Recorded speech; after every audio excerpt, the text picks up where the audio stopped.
How ya doing, everybody, and welcome to NinjaToons, where the martial arts meets the creative arts. I'm Michael Voog, the Art Ninja, and this is Tuesday's 2-minute tip, coloring your cleanup.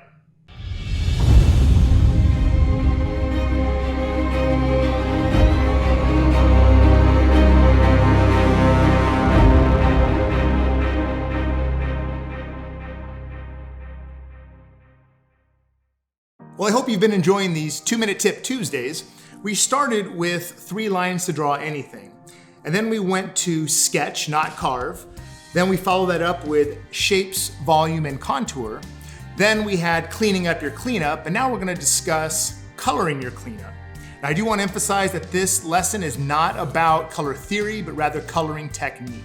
Now, students spend so much time with their sketching and their cleanup that I see them often rush through coloring, and that's not what you want to do. So this is what they do. They're gonna quickly rush through their colors and try to fill it in as quickly as possible, and it just looks sloppy.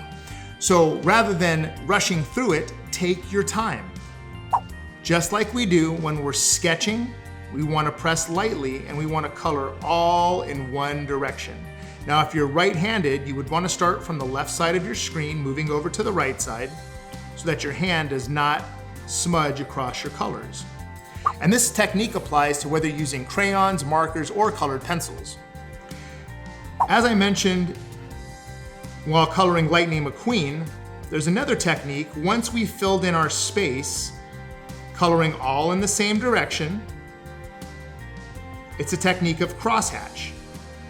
And crosshatching means that we're going to color in the opposite direction to fill in our colors, and you can see how the value is much darker. And that's today's 2-minute tip for Tuesday. If you're enjoying these videos, let us know by striking that like button. And if you're not a subscriber yet, smash that subscribe button. And then let us know in the comment section below, what 2-minute tip would you like to see us address next? In the meantime, everybody, remember your ABCs, always be creating, make it a great day, and stay tuned for more videos. Arigato!